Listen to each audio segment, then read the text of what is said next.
Hello, my name is Jack Castiglione, and I want to talk to you today about a rather serious subject. It involves violence in the gay and lesbian community, specifically in Long Beach, California. We had some very specific issues that caused violence to continue on and on. The first was when a gay person reports a hate crime, they have to come out and say that they're gay because the hate crimes occurred in the vicinity of gay bars. And that would be a part of the report. And some people did not want to say that they were gay, and therefore they didn't want to report the crime. The other issue was that the police in Long Beach at that time did not take gay people very seriously. A gay person might tell an officer, "Oh, this guy beat me up."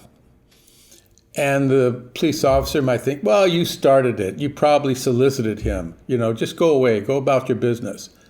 They wouldn't even take a report. A meeting was going to be held at the community church, MCC, in Long Beach in 1975. Where the community was so upset about all the violence that they wanted to call a meeting with Long Beach PD, meaning the command staff, and have them address the issue. We would talk to them about what we felt needed to be done. I remember a specific event where a person addressed us in that meeting. He was a victim of a stabbing assault. He was at a gay bar. Someone came up to him in the gay bar, pretended they were gay, pretended that they were interested in this man. And, to Stan, it seemed like a very mutual thing. Okay, well, pick up this guy, go home, have sex. Well, the guy took the fellow home with him. And as soon as they got inside the house, the fellow that he met at the gay bar pulls out a knife and stabs him. This was a specific incident that caused this meeting with the police department. And Stan told us exactly how this went.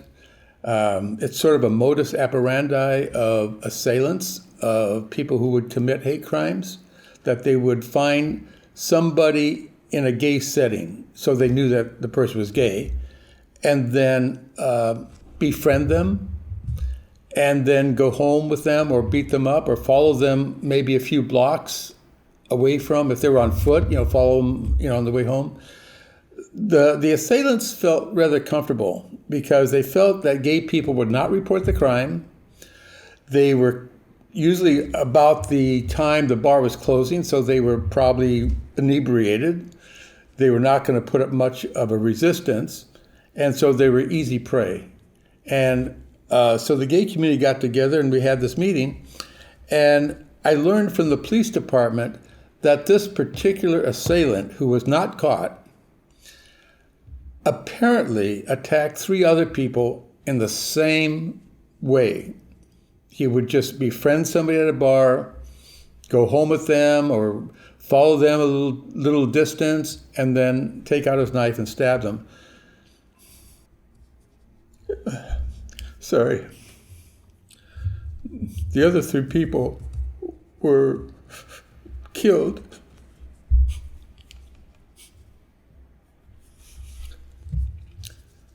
I had just moved to Long Beach, so this was really new information for me.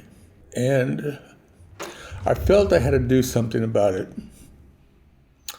I joined others in the gay community to address hate crime. We all did slightly different things to approach the problem. I created a hate crimes reporting hotline, and I started that, and it rang in my house for 6 years. I talked to every single person who called. I interviewed them, and I made reports, and I took those reports to the chief of police. He was shocked, not only that I had these reports, but he didn't understand why gay people wouldn't just call the police department. That was the right thing to do. But then I explained to him, police weren't taking reports anyway. So a lot of these victims felt comfortable in calling a hotline, and I interviewed every single one. We did a few things. First of all, the police, the chief of police, Lawrence Binkley, invited me to join his advisory committee. And I became the chair of the Gay and Lesbian Advisory Committee of the chief of police. And we met, I think we met once a month, and we'd bring all these issues out. And he trusted me, and I trusted him. He was new with the city of Long Beach. The previous police chief was not going to deal with our issues, period. But Binkley was hired by the city council to clean things up in Long Beach PD. As a matter of fact, he tried to fire 82 officers, tried to clean up the department, not just for the way they treated gay people, but just being derelict of duty for a lot of different reasons. And of course, that set the police union on edge and all this stuff, but that's a different issue. But Binkley really tried to clean things up. So another member of my little group, his name was Rick Rosen, started the Long Beach Teams Project. And this was very unusual. We went to the police department with this idea they tried in San Francisco, to try it in Long Beach, where gay and lesbian people would form civilian patrols every Friday and Saturday night, usually from 9 until the bars closed at 2. And in order for the city to let us do this, because we wanted to be an official group, we needed to be trained by the police department. Our weapons were flashlights, whistles, and walkie-talkies. And we had constant communication with the police department as we were patrolling the streets. We also had a roving car that was in contact with us, so we were all covered. We felt very safe. And there were some incidents where people started to,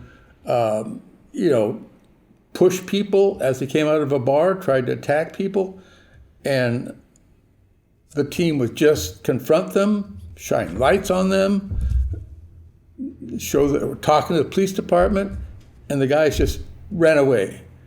The Long Beach Team Project was very successful, and it probably involved a total of maybe 20 people, 25 people. Another thing that we did is, because I was building up this trust with the chief of police, I was invited to the police cadet training program. Long Beach had its own police academy, and I was invited to talk about gay and lesbian issues one day during that entire 3 or 4 month session of the academy. And so they were all mine. And I would take them to a gay restaurant and see how they felt there. I took them to the gay center, and we had discussion groups. We broke up into little groups, and we talked about gay issues. And, it was really helpful, especially for young officers. And of course, these were officers to be. They were cadets to be hired. And it was very impressive.